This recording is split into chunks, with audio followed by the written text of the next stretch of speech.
अखंड विजेता कौन हुआ, अतुल विजेता कौन हुआ, जिसने कभी न आराम किया, विघ्नों में रहकर नाम किया। चलिए हम जो है आज पॉलिटी का एक टॉपिक है, हम बात करने वाले हैं संविधान का निर्माण। उसके अंतर्गत जो आता है धर्मनिरपेक्षता। धर्मनिरपेक्षता का अनेक मतलब है कि कोई भी धर्म है उसका कोई अपना राज धर्म नहीं है, कोई भी राज का कोई अपना धर्म नहीं है। यानी कि धर्म को राजनीतिक से अलग करना क्या कहलाता है, धर्मनिरपेक्षता। क्या कहलाता है, धर्मनिरपेक्षता।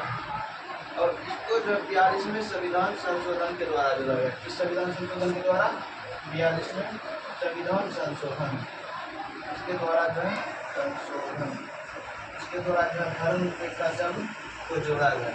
यानी कि धर्मनिरपेक्षता शब्द को किस संविधान संशोधन के द्वारा जोड़ा गया, 42वें संविधान संशोधन के द्वारा। और पंथ निरपेक्ष उसी संविधान संशोधन के द्वारा जोड़ा गया, 42वें संविधान संशोधन। और अखंडता एक होता है संवैधानिक। क्या होता है, संवैधानिक, संवैधानिक, इसको समझना जरूरी है। दूसरा है वैधानिक। क्या है, वैधानिक।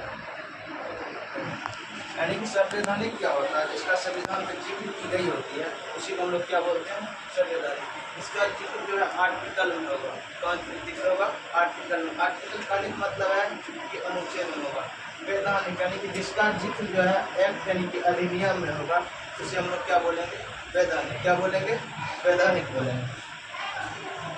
देखो वही लिखा है 42वें संवैधानिक संशोधन के द्वारा प्रस्तावना में, प्रस्तावना क्या, हम भारत के लोग भारत को एक संपूर्ण प्रभुत्व प्रस्तावना में भारत को एक धर्मनिरपेक्ष राज्य घोषित किया गया। यानी कि भारत को एक धर्मनिरपेक्ष राज्य घोषित किया। इसका कहने का मतलब है कि भारत का कोई अपना कोई राज्य का कोई अपना धर्म नहीं है।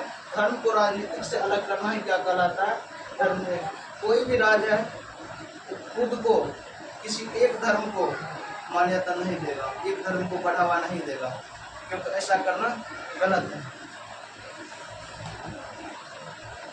धर्मनिरपेक्ष राज्य का यह तात्पर्य यह है कि किसी राज्य की दृष्टि में सभी धर्म समान है।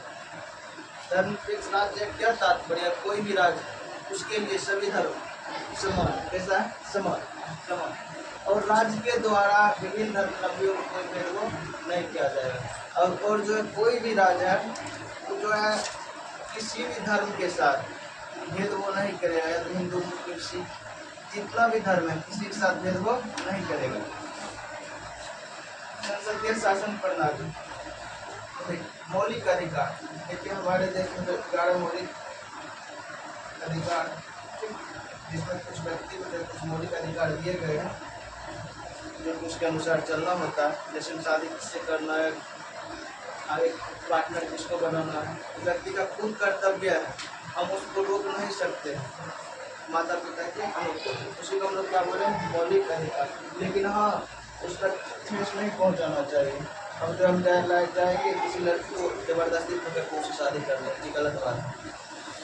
वही लिखा, मौलिक अधिकार के अंतर्गत यह कहा गया है कि राज्य, धर्म, जाति, लिंग यानी कि स्त्री और पुरुष, लिंग या इनमें से किसी एक के आधार पर नागरिकों में कोई भेदभाव नहीं किया जाएगा।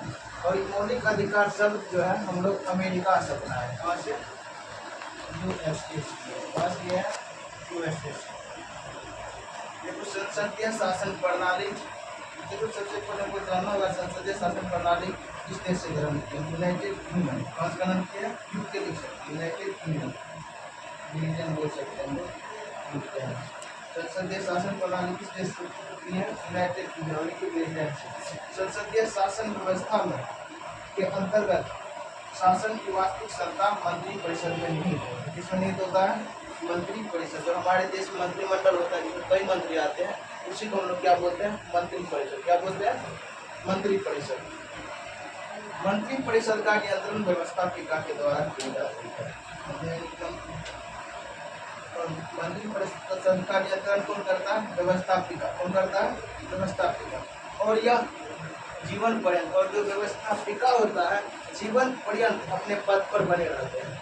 देखो राष्ट्रपति और राज्यपाल संवैधानिक प्रमुख है, क्योंकि इसका जिक्र जो संविधान में किया गया है। और राष्ट्रपति का कार्यकाल 5 वर्ष का होता है और राज्यपाल का कार्यकाल भी 5 वर्ष का होता है।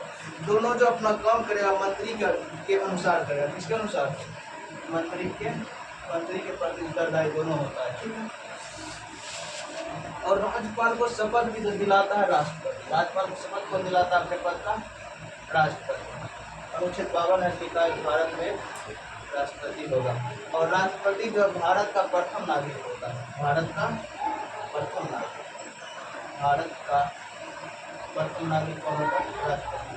और द्वितीय नागरिक उपराष्ट्रपति। भारत का द्वितीय नागरिक कौन होता है? सेकेंड नागरिक उपराष्ट्रपति, राष्ट्रपति। और तृतीय नागरिक हो जाएगा प्रधानमंत्री। इनका क्या रखना है? तृतीय नागरिक प्रधानमंत्री होगा। और अगर कोई व्यक्ति जो राष्ट्रपति और राज्यपाल करना चाहेंगे, उपराष्ट्रपति, राष्ट्रपति, राज्यपाल, उपराष्ट्रपति, इसके लिए व्यक्ति की आयु जो है 35 वर्ष की होनी चाहिए। कितनी होनी चाहिए?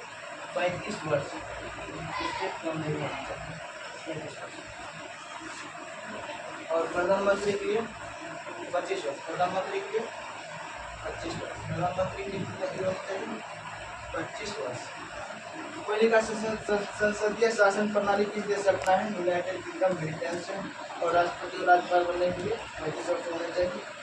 और भारत के प्रथम राष्ट्रपति कौन थे? डॉक्टर राजेंद्र प्रसाद। और बिहार के प्रथम राज्यपाल थे जयराम दास दौलतराम। और भारत की प्रथम महिला राज्यपाल थी सरोजिनी नायडू। कौन? सरोजिनी नायडू, जो कि उत्तर प्रदेश से बिलोंग करती थी।